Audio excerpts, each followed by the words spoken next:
accouchement. Voilà. Ça me donne l'occasion d'expliquer les causes de ce type de fistule.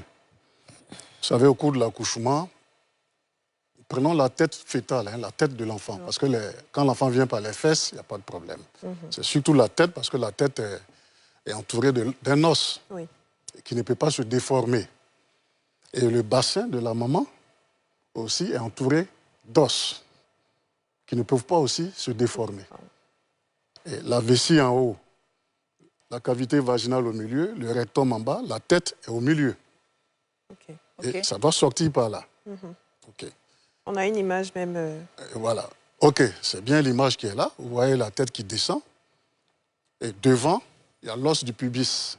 Lorsque vous touchez ici, derrière, il y a l'os coxal. Des deux côtés, il y a les os iliaques. Ça ne peut pas se déformer. L'enfant doit passer par là.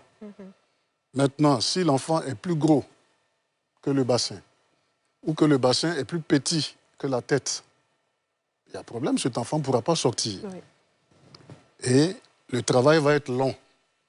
Il va être long, pour ceux qui ne savent pas, ils vont se dire qu'il n'y a rien, que c'est normal. Alors qu'aujourd'hui, lorsque vous allez dans une salle d'accouchement, il y a ce qu'on appelle le pathogramme, que la sage-femme doit suivre. Lorsqu'elle suit le pathogramme, elle sait à quel moment il y a un problème, elle sait à quel moment on doit intervenir pour faire une césarienne. C'est quoi un pathogramme? C'est un schéma, qu'on fait, un diagramme pour la surveillance du travail. Un peu comme les ECG, là, pour le cœur, où il y avait comme, mais c'est un schéma fait par nous-mêmes. Nous traçons, nous l'examinons maintenant, nous notons ce que nous avons vu. Une heure après, il y a des choses qui doivent se passer dans les règles. Quand on remarque que quelque chose a cloché, on prend une décision rapidement. Mais si le pathogramme n'est pas fait, pour celles, par exemple, qui accouchent en brousse, à la maison et autres, tu as accouché à l'hôpital ou bien à la maison? J'ai accouché à l'hôpital, mais j'étais d'abord sur le côté. C'est là le travail a commencé. Non, je demande si tu as accouché à la maison ou à l'hôpital. C'est à l'hôpital. OK, c'est bon. Où ça? Dans quelle ville? C'est à Abidjan ici. Abidjan. Donc, la cause de ça, c'est ça. C'est un travail prolongé. Quand le travail est prolongé, la tête reste longtemps coincée. Et comme ça reste longtemps coincé, quand ça comprime la partie qui est en bas, qui est le rectum, et la partie qui est en haut aussi, qui est la vessie. Et vous savez que la vessie, au fur et à mesure, se remplit d'urine. Donc ça bombe, ça peut même éclater. Oui, ça peut éclater. Mais en attendant d'éclater, ça creuse une petite lésion.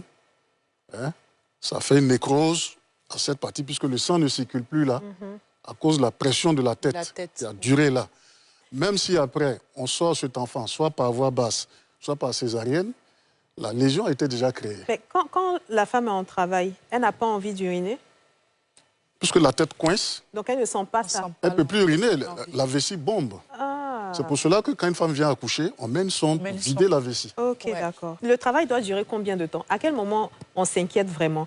Est-ce que si on suit le pathogramme, comme vous avez dit, que c'est normal et tout, même si le travail dure 24 heures, 48 heures, c'est normal? Le travail ne doit pas durer 24 heures, 48 heures.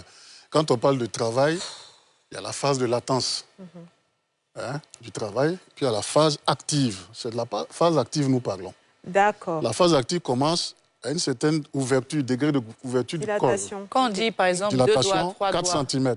4 cm, ça fait 4 doigts. À partir de 4 cm, on commence à faire le pathogramme. Très bien. Alors, et cette dilatation doit augmenter d'1 centimètre chaque heure. Chaque heure. Donc si au bout de 2 heures, 3 heures, vous voyez qu'on a la même dilatation, c'est qu'il y a un problème, il faut réévaluer. Très bien. On va marquer.